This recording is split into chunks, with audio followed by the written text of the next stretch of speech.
How's it going, sports fans, bettors, and cappers, and welcome back to the Competitive Hedge podcast. I'm your host of the show, Kenneth. This is episode 214, and this podcast is all about sports and the world of betting. We talk about the latest in the sports world before giving you some plays on the betting front. Now, we got a special guest for part two of today's episode. It's Jeff Hunt. We go into Wise Guy Wednesdays as we break down some of the NFL headlines from the past weekend. But we got a little bit of a lighter slate in part one, talk a little bit about UEFA Champions League Day 1, and then we preview Day 2 and Thursday Night Football. But as always, before we get into today's episode, let's hear a word from our sponsor. Before we get started with today's episode, are you looking to make some wagers? Then head over to bet99.com. Bet99 is a Canadian sportsbook and casino that offers in-play betting, player props, a cash-out option, and many more great products. There are a variety of sports available on the website to bet on, including NHL, NBA, NFL, and MLB. Bet99 works smoothly on both desktop and mobile, and the mobile app can be downloaded from the website's homepage. Now, depositing and withdrawing funds is hassle-free with a number of well-known methods available to use, so you know your money is safe and secure. The website can be viewed in both English and French, and customer service is available 24/7 with their live chat option. So go to bet99.com today to make an account. Use code SHOOTERS at sign up, and please gamble responsibly. You must be 19 plus years of age to do so. And if you have questions or concerns about your gambling or the gambling of someone close to you, contact Connex Ontario at 1-866-531-2600 to speak to an advisor free of charge. Now, let's get back to the show. Milan moneyline, unfortunately, at half a unit missed, but we did have Lazio and Atletico, both teams to score hit. Very fortunate for that one, and we'll get into why in a little bit. But when we're talking about sports betting, we also got to give a shout out to Betalytics. They do a phenomenal job over there, and took a look at it when I was looking at my plays for Monday Night Football, and seeing Adam Thielen was a pretty good grade on there. I did end up jumping at him to score a touchdown, and he was able to deliver. So be sure to go ahead and check out Betalytics. Use code HEDGE for 25% off. They've got great deals over there for the NFL, and then with NBA and NHL coming up as well, you definitely don't want to miss out with Betalytics. So UEFA Champions League Day 1. Early slate was pretty solid. We did get a 0-0 result in the Milan-Newcastle game, but it was very up and down in the first half, with Milan creating a ton of chances. They really deserved all 3 points on the day. In fact, if you go ahead and look at the XG, it was 2.34 to 0.18. So Milan really deserved 3 points. And when you're in a group as critically tough as this one, then they needed all three here for sure. But Leipzig, they were the other early game. They ended up beating Young Boys 3-1. I was worried when with about 10 to 15 minutes to go, they were in a tie game. But Leipzig was able to pull it out with a very long strike and then adding another one in extra time. Now, in the later window, it was just a lot of favorites taking care of business. The Beast took care of things. Porto, they picked up a valuable 3 points on the road. Manchester City and Barcelona both won by a combined 8-1. PSG with probably the most valuable result of the day, knocking off Borussia Dortmund 2-0. And they're in that Newcastle and Milan group. It is the group of death for a reason, so getting all 3 points was amazing. But if we're talking about the game of the day, or the moment of the day, I guess you could call it, it has to be Lazio goalkeeper coming up and scoring in stoppage time. He is only the second goalie ever to score in open play in the Champions League. And that hit our both teams to score. I haven't celebrated like that in a long time when it comes to footy. And so really loved watching that game. One of my favorites in quite some time. Now, if we're talking about other results from the day, we did get Feyenoord ended up winning 2-0 as well over Celtic. A couple red cards there really hurt the Scottish side. Now, when we're looking ahead to day 2 on Wednesday, we'll get to the United game in a little bit, but as you can tell from the banner, I'm not super excited for this game. Group A-wise, we got Galatasaray and Copenhagen in the other matchup, and Galatasaray, they're second place in the Super League, and they're taking on first place Copenhagen from the Superliga. I do like Galatasaray at home, not enough at minus 170 to bet it, but it is one to keep an eye on throughout the day.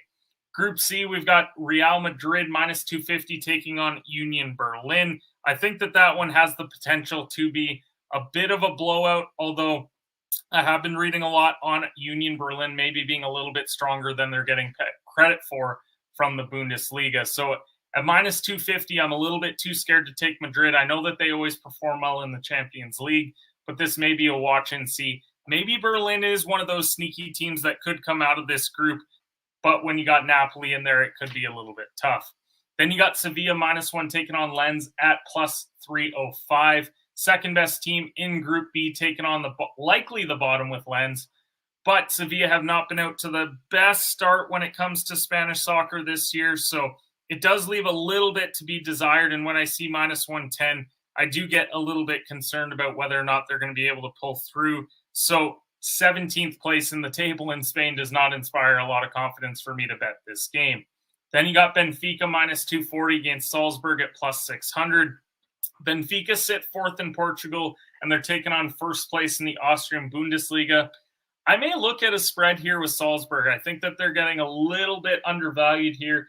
You could find plus 1.5 and make it playable. So I may end up doing that. Might see how things go early in that match and then bet it live. Then you got Arsenal minus 250 versus PSV Eindhoven at plus 625.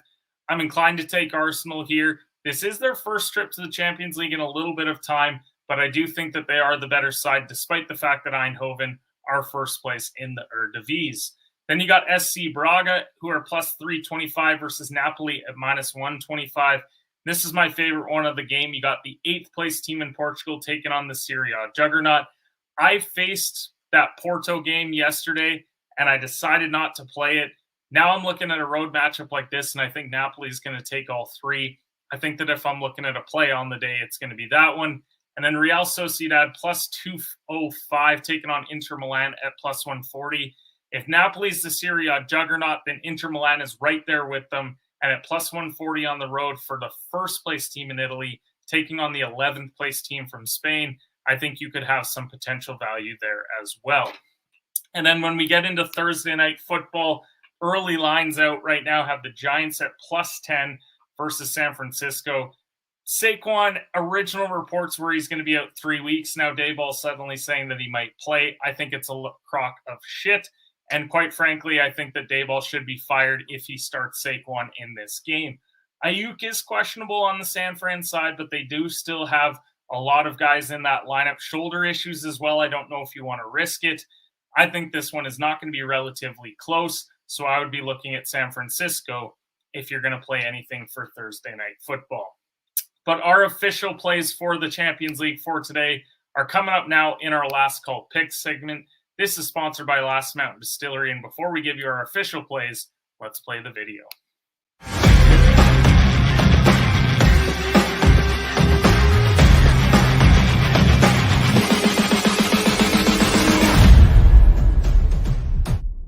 Mountain Distillery is family-owned and operated, located in Lumsden, Saskatchewan, the heart of grain country. Saskatchewan's first micro-distillery success lies in their commitment to producing high-quality handcrafted spirits.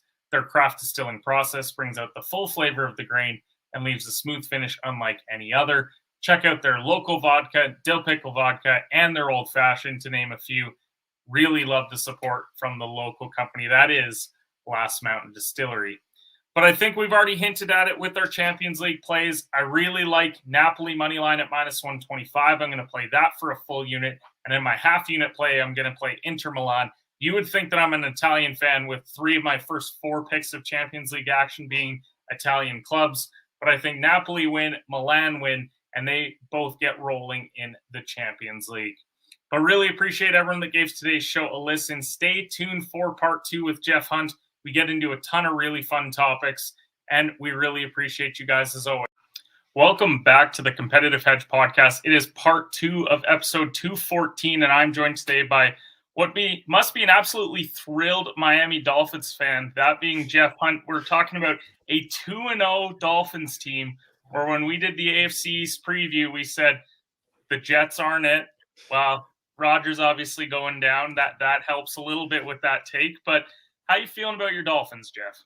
I'm loving it. This is I keep thinking about it, and I can like remember roughly 40 years of Dolphins football, and this is definitely my favorite non-Dan Marino team, and it's probably one of my maybe top 4 Dolphins teams of all time. I love the way it's put together. I love the coach.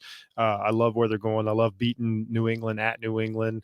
I love not being like worried about the other shoe to drop. Now I know injuries and anything can happen, but like as far as like foreseeable future, you don't like, it's not like what we saw with the Browns, like, oh, here we go again. Like it really feels like the Dolphins when they step on the field, or if they're not the better team, they still have a chance to win every game. And that's pretty cool. It's been a while since it's been since the Marino year since we felt like that. So I'm just enjoying the ride. And it's also a type of team that I like. So it's really, I'm really getting it, from all angles, and it's been a blast. And I was thinking about that today. Our AFC's preview is so correct already. We're only at week 3, but we pretty much nailed it. Yeah, exactly. And you're right. Watching Dolphins right now, I think it's one of the most exciting teams in the NFL. Obviously, they gave us the game of week 1 with the Chargers, but even the way that they played against New England it's not the prettiest win in the world, 24-17. I don't think anytime you face the Patriots this year, you're going to have a relatively pretty win, we'll say. But nonetheless, they're able to pick up the victory. So this is a new segment, actually, this week that we're introducing, and we're calling it Wise Guy Wednesdays. And I couldn't think of a better guy to have on for it than Mr. Jeff Hunt. And, sometimes when you hear wise guys, it's in a sarcastic tone. It's actually not. The whole point of it is to bring on people that I respect when it comes to their sports takes, and especially NFL with you, and just talk about maybe some topics that, if for whatever reason you wake up and you decide that I want to turn on First Take, that these topics aren't going to be on there, but they're ones that I think should definitely be examined. So we got a couple for the AFC, couple for the NFC, and then we're going to get on out of here for today's episode. So let's start with team that we kind of mentioned earlier, the Chargers. And that game with Miami, they find themselves at 0-2. They're probably playing like the best 0-2 team, which begs the question of, will Brandon Staley be the first coach fired? And this topic came to my mind because I was someone that was in on Herbert's going to have a great year. I like the Chargers win total to go over. Like I thought that this was finally going to be the year. And the Chargers, as they do, they've let me down so far. So it's a couple of tough losses to open up the year. Obviously, the Miami one possession. Then you get the Titans loss in overtime. So it's not as if the team is playing bad, but with the expectations coming into the year, what are your thoughts around this one? Is this a wise guy take that he's going to be the first coach fired, or is it a not so wise take because there might be some other guys out there? No, I like it because I really looked at, and I don't, this is a real topic to talk about. It's not super comfortable to talk about people's jobs, but we're talking about sports here. It's going to happen. What's funny, it's kind of an odd league right now because you take out all the teams that are either pretty good or have an established coach, like Belichick is the one, guys like that just aren't. And then you really break it down. Zach Taylor, 0-2 is fine. There's zero chance, these guys like that. So when I really broke it down, there's really not that many candidates to be fired because first-year coaches typically don't get fired until after the season. If they do get fired, they usually get a chance. If you have a brand new quarterback like down in Houston, you're not getting fired. If you have a rookie, one of these rookie, quarterbacks, like I said, if you have a shot at the playoffs, you're not getting fired. Most teams are going to have a shot at the playoffs. So then I narrowed it down to 2. It's really Chicago and the Chargers. And I went with the Chargers. I do think that Staley is going to be fired because when I look at what the Chargers are doing, you just talked about it. Offense looks pretty good. They're good. The offense has been good enough to win. Like I know we're coming down on Herbert and all these things. And that's not entirely wrong. He does still have some evolving to do, but this offense is way better than a lot of offenses in the league that, aren't 0-2. And a lot of the reason they lose is coaching decisions. We saw it in the playoff game last year, both games this year. They make it's like he doesn't care about the decisions early in games that cost him at the end. I said it, I watched the Dolphins game with my wife. I think it's fading a little bit. I want to say it was the first quarter. Staley, does he goes for 2. And when I remember looking at the scoreboard then being like, here we go. Like, this is going to haunt him. And sure enough, it haunts him later in the game because those start piling. It's the little analytic stuff that he does that he's married to, that they keep costing him. That's all coaching. Just a lot of the reasons they give up these leads is coaching. So like, I think he's the coach most responsible for his team being 0-2. Like, I don't think Zach Taylor's responsible for the Bengals being 0-2, even though they're a good team. The Chargers played Miami. I don't think they looked that bad. I think they played a really good team first. So I don't even put that on him. Last week's a little different. It looked like a game that they should have been the better team and just couldn't get it done again. And at some point you got to be tired of waiting on that. So I really do think that he's probably the only in-season coach fired this year. And I think it's going to happen. I like the point that you made of he's the one who's coached them to 0-2, because we talked about, you mentioned it. There's teams that heading into the year when they're talking about being 5 wins and that would be an okay season. Like, Chicago Bears are in there. You probably got the Houston Texans in there and a number of other teams. You're not going to fire the Bengals head coach. It's just not going to happen based off the years that they've had the last couple. When we look at the Chargers, the thing with them last year was, well, the defense is hurt. Well, Herbert doesn't have weapons because Allen's missed time and Mike Williams has missed time. And granted, Eckler didn't play week 2, but apparently we're in a league where you should be able to plug and play running backs, right? Yep. Like, you should be able to plug in Josh Kelly and have a relatively okay day on the ground. And the Chargers, they didn't have a terrible game on the ground last week.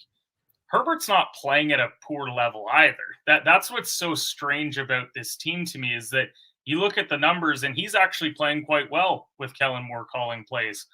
Keenan Allen's getting involved. Mike Williams is getting involved. They're trying to mix in guys like Parham, and they're trying to get Quentin Johnson in there. But for whatever reason, they're just coming up short right now. And I know that you look at those 2 games, the Miami one, that was a toss-up, I think, for everyone. It was going to be a track meet. That's what we ended up getting. Could have gone either way.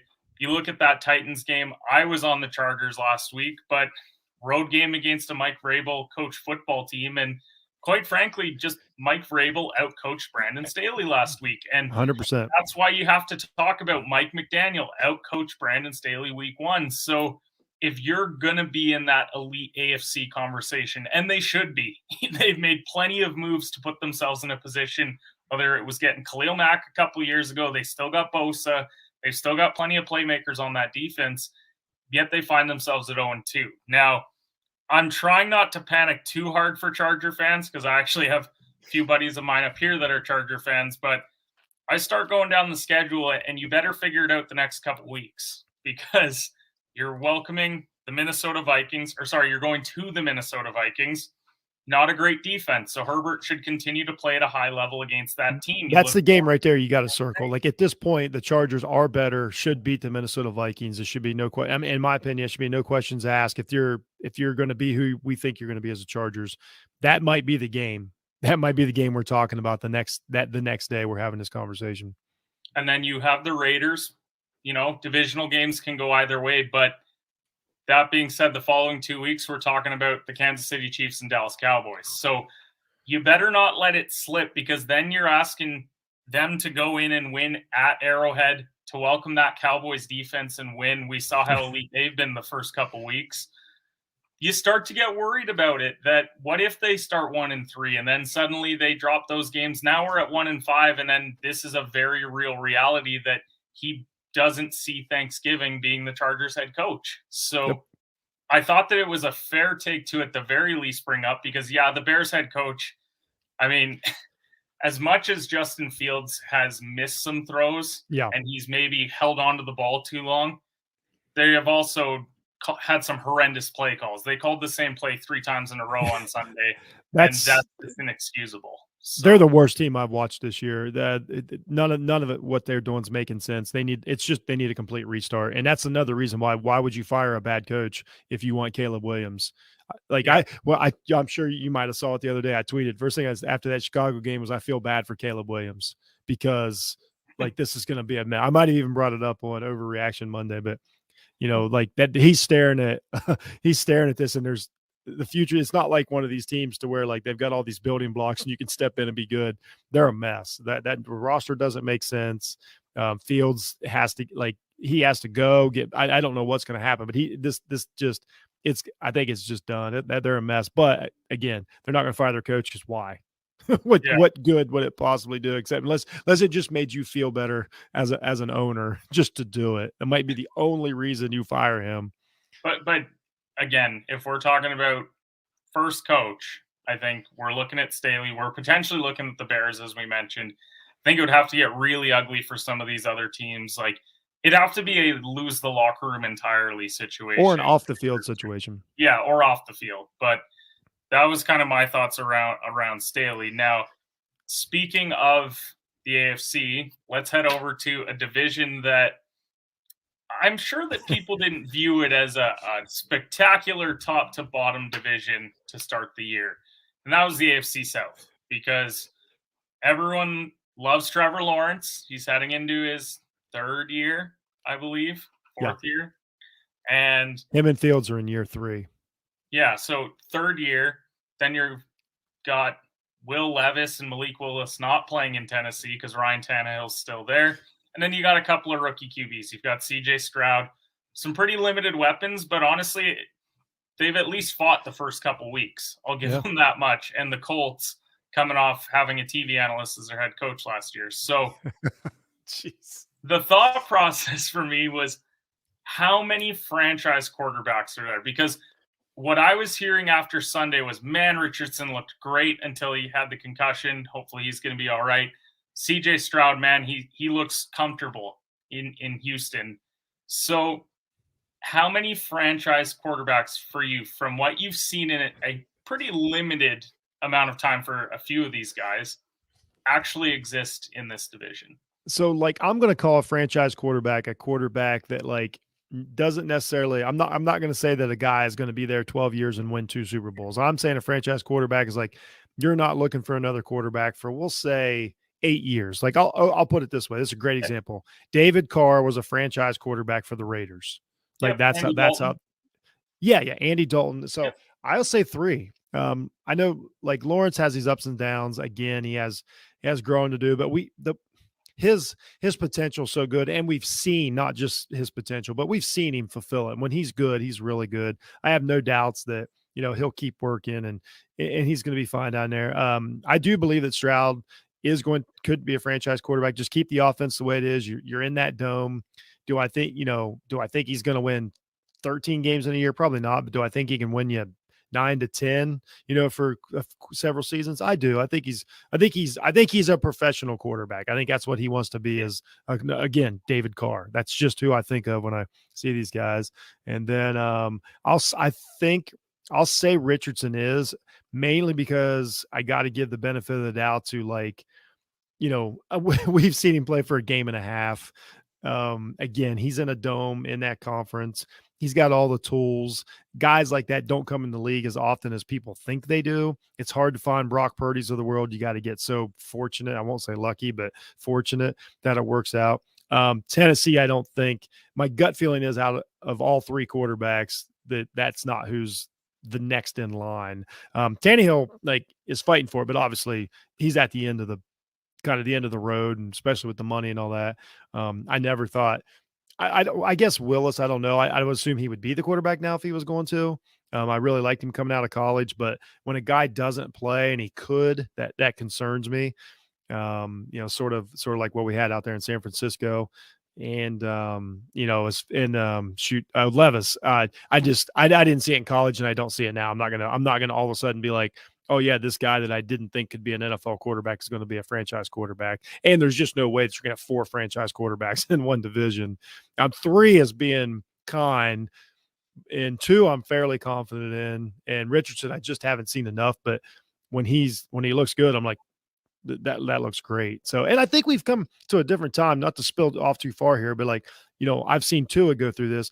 I think we've come to a time that we can, because of the lack of hitting quarterbacks, and they can develop some time and some confidence. I think that it's easier to build an offense now for a quarterback, in that they don't have to be this, they don't have to be Ben Roethlisberger anymore. They don't have to be this ultra, they don't have to be the Tom Brady. They can be average, and you build a perfect offense for them, and they can be successful for a while. So I think it's just changed so much, and that's what you have to do. It's like, it's no different than college. You have so many quarterbacks that are kind of similar. So then you build an offense, and then they all look good. Bryce Young even has a chance. 10 years ago, 15 years ago, 20 years ago, he has no chance because of size and all these things. He's got a chance if they build a perfect offense. We see Baker Mayfield sticking around, thriving a little bit with Tampa Bay. He's limited, but give him a comfortable offense, and the guy can keep playing, as to where he'd have probably been out of the league, a decade ago. So I think they can build around these guys. They seem like professional kids. So I'll go with 3. Sometimes I think it is all about situation. Sure. And I think that Richardson and Stroud ended up in a really good one for them for their first year, because they get to square off against each other a couple times. You get to face a veteran in Tannehill a couple times. You get the Jags a couple times, who's a team that you're striving to get to, because that is the benchmark currently in the AFC South, which is kind of crazy. Which is crazy to think about. The worst team in the league. They are the benchmark there right now. Now, I think there's no doubt for me.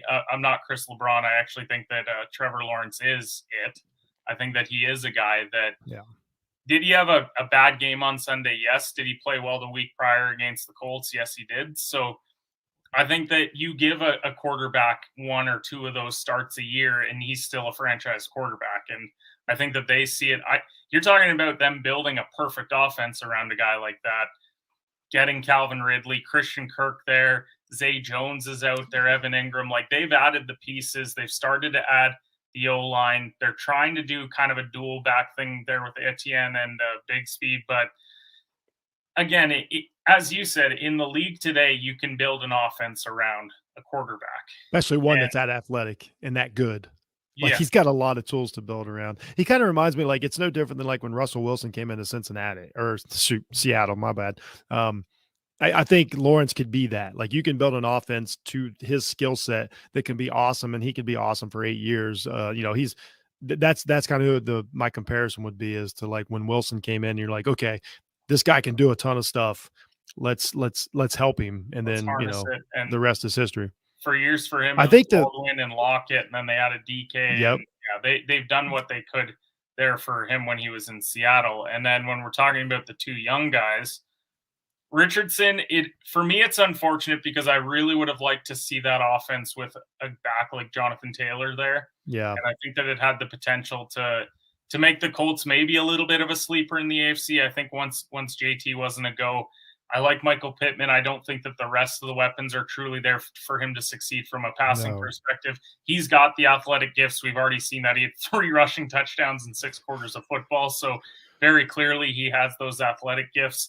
I think you give that team a couple more years to truly build around him. And that's the nice part about where Jacksonville's at and where everyone else is that you look at the AFC and it's like, okay, now actually isn't a bad time to be rebuilding, because we're going to have to rebuild if we're going to be going up against some of these juggernauts that you have in the AFC. And it really takes 2 years now to rebuild. Like, these teams are proving it across the league. Like, when we say rebuild, like, if you told me 3 years from now the Bears are good, I believe you. Like, it doesn't take that long to flip your roster, because there's a lot of money out there. You got to get the right quarterback.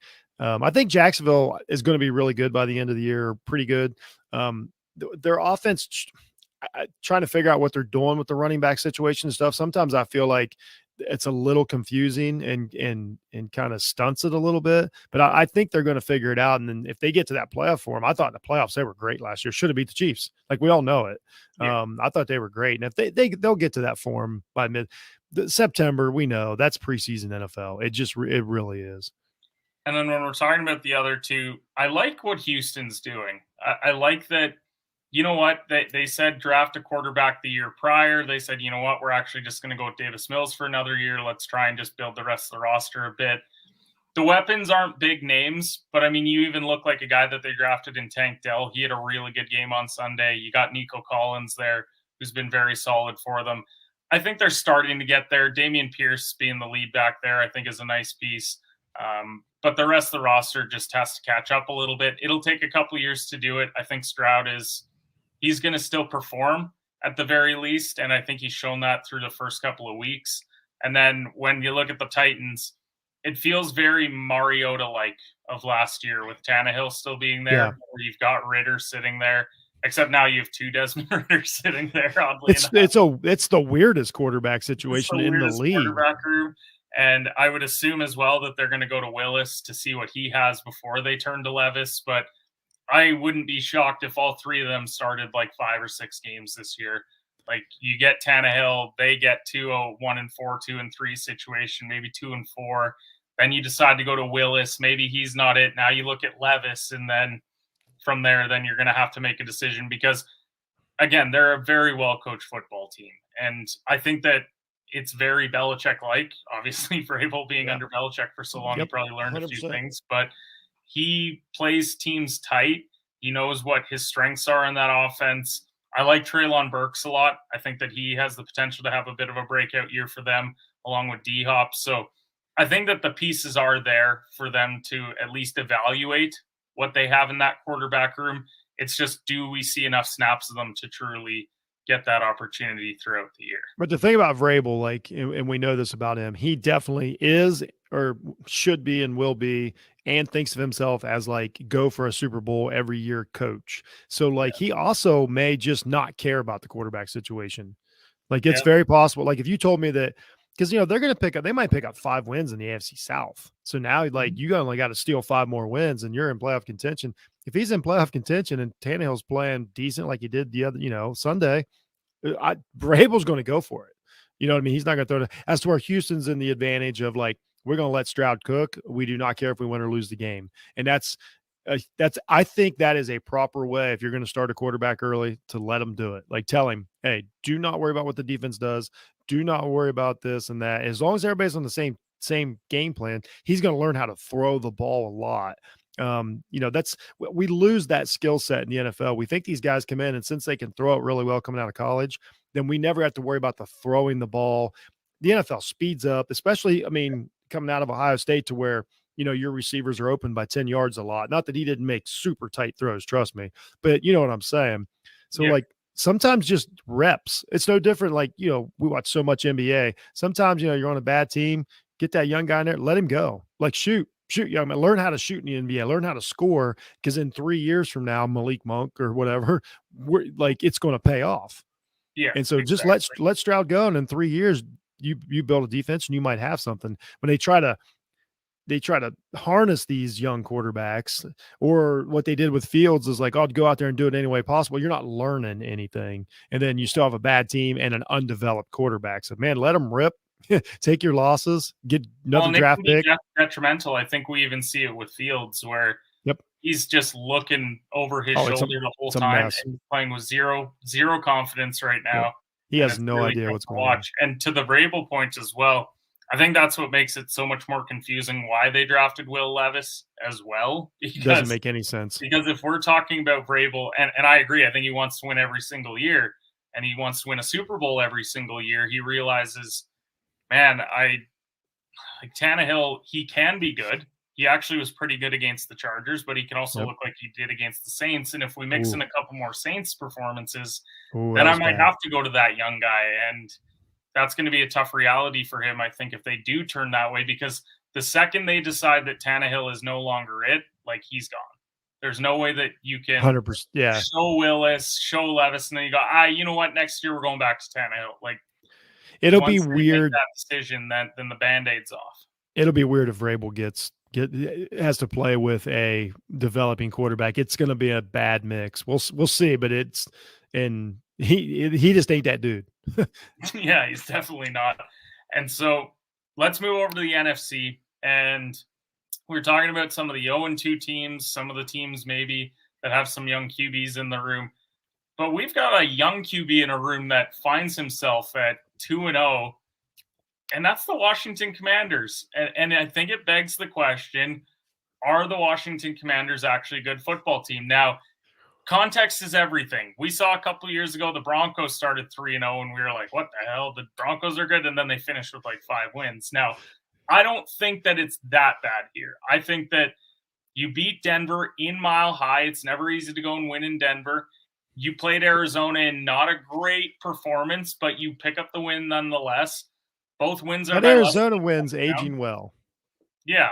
So are they actually a good football team, Jeff? Because I truly don't know. I look at the NFC East, which is crazy to think that we're 7-1 as a division, and you're like, whoa, is the NFC East really good, or is it just who they've been playing through the first number of weeks? So what do you think? First of all, the NFC East is excellent. So here, that's what I'm going to judge the Commanders on. The Commanders are a good football team. What they've done, and because I complain about this so much with these teams that bring in like they don't seem to have a plan. They don't seem to like we talked about Chicago. Like it's just a bunch of talent going different directions. And this team is a team. And I think, the best asset they have is that they know that they're just a good football team, not a great one. That they don't expect. They know they're not winning 13 games, but they know that they can win any game. And so when they come into a game, the other team, if they let up at all, they're in a fist fight. Hal's playing better. I think he's playing a little better than I thought he would. Like his stats look really good, but it's another one of those, when you really watch him, but he's doing pretty good. Robinson looks great, the running back. I mean, that's been huge for him. I saw Chase Young is getting up to speed. I think there was a point last year to where people were thinking is he going to play, at a high level? Is he going to be, I hate to knock him, but is he going to is it going to be a Jadeveon Clowney situation to where, it's not going to be what we thought, but he's going to be good? Or is he going to get back to, closer to what they want a TJ Watt? Not that I'm saying that. I'm saying that's what they want. Yeah. And he's leaning more towards, and, elite when he's playing good. That's huge. Defense is always tough there. They've got some decent offensive weapons, but what I like about their offensive weapons is they know what's up. You know what I mean? They know that, they know it's not going to be 500 yards passing a game or whatever, but when they take the shots, they're making big plays. They always seem to, they have for the last few years, they get good turnovers and turn them into points and hang in the games. They just keep, I assume a lot of that's Rivera.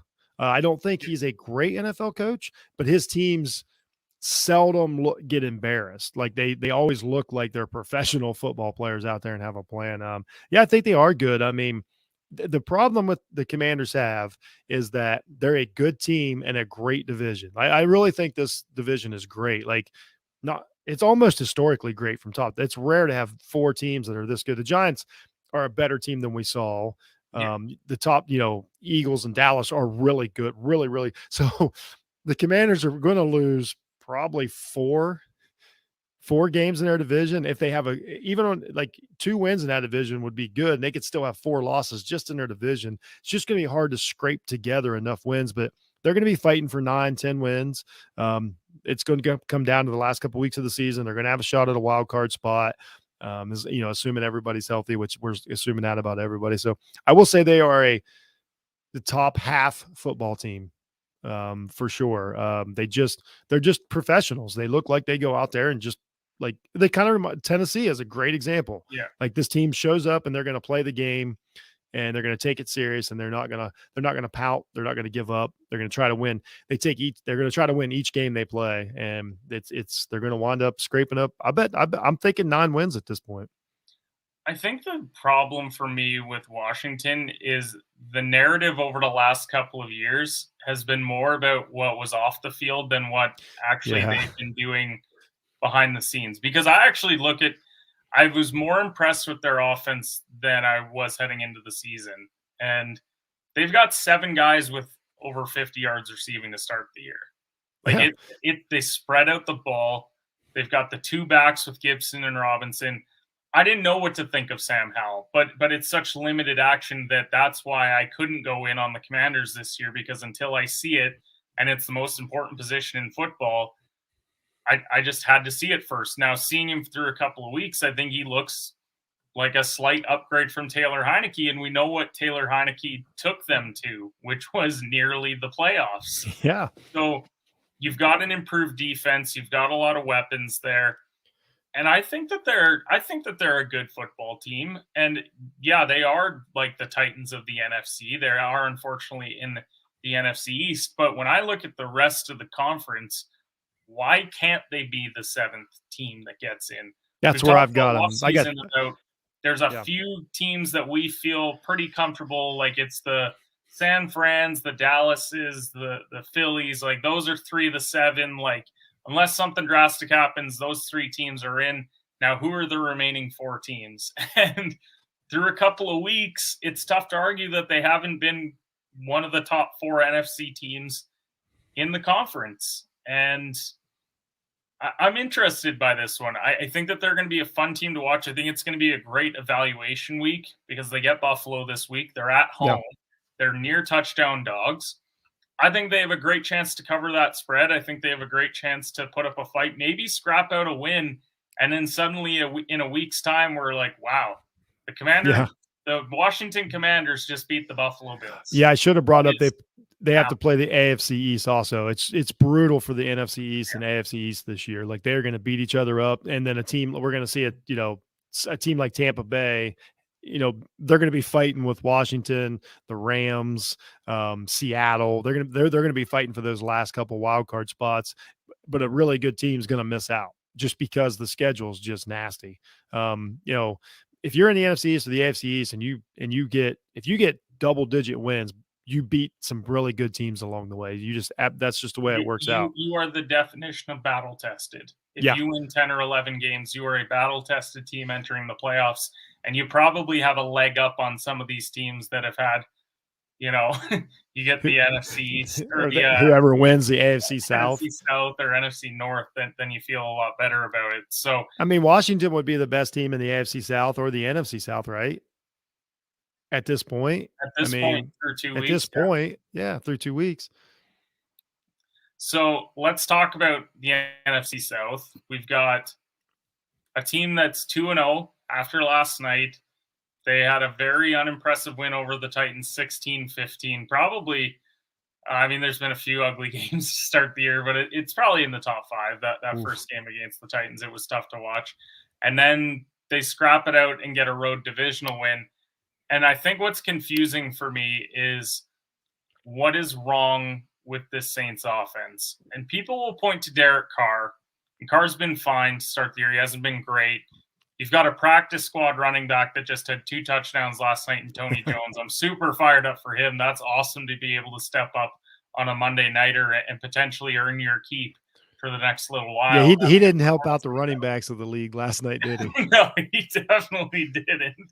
And then Taysom Hill's still there. I think he's the most infuriating player to watch because everyone is like, we are in the age of fantasy football, so no one's starting Taysom Hill, and then he comes out there, and then you're like, I need Olave, I need Michael Thomas, and then Taysom Hill comes in and he takes a direct snap and runs for the first down that clinches them the game. But this is an offense that on paper, at the very least, looks like it has potential. You've got Michael Thomas back at 100%, who just a few years ago was one of the wide receivers in the NFL. You got Chris Olave.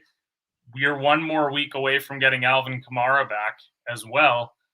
That's why it's so puzzling for me, because they get 16 points week 1. I think they had 20 last night. So not an offense that's clicking on all cylinders. So what do you think is wrong with this offense? Do you think it starts with Carr?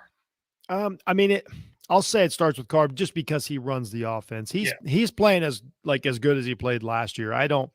I've never been super high on Derek Carr, but I've also admitted that, again, like I said, he's good enough to get to the playoff quarterback.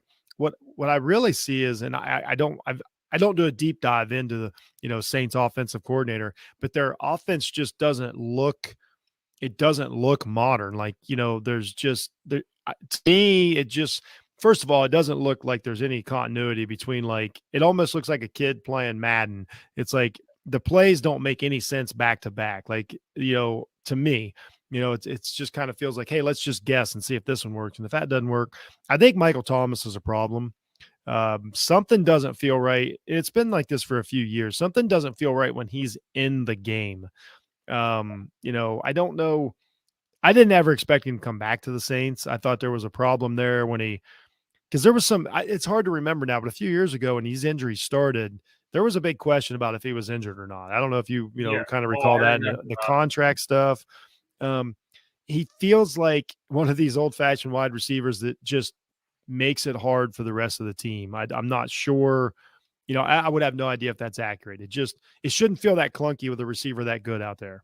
I think part You of the know, reason for that is you go from Drew Brees, who force feeds you 160 targets yep. over the season, and then you get put into an offense that was Jameis Winston led, and I can't even remember all the QBs that they've had in Oh, there geez. between as well. Taysom played QB for a couple games there as well.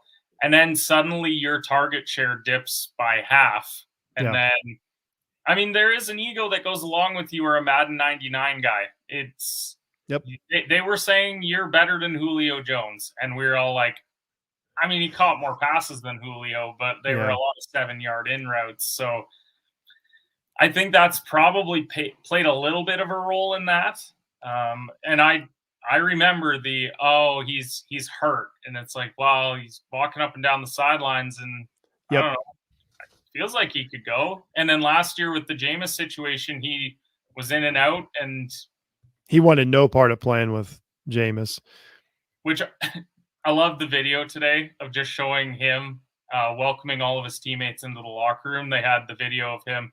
He's the last guy in the locker room. He's just out there high-fiving everybody. I think it goes to show why Jameis is going to be in the league for a long Yep. time, is that you can expect that from your backup quarterback. And he's a guy that can step in and he could give you a game maybe where Yeah. he takes care of the ball a bit, then he could win one for you. So yeah, this offense is, and the thing is, I don't think that Kamara coming back changes things because it wasn't great No. last year with him. So Tony Jones and Kamara, I don't think is going to light up the world. We also don't know what kind of, like, it's been a couple years since I know Carr had, I guess it was only a couple years ago. Carr had some really good stats and it looked pretty good, but I was right about the time Gruden got fired. I mean, I will say that, but like, I don't think we quite know what the perfect offense for Carr is. I don't, maybe they're just quite unsure how to build around him.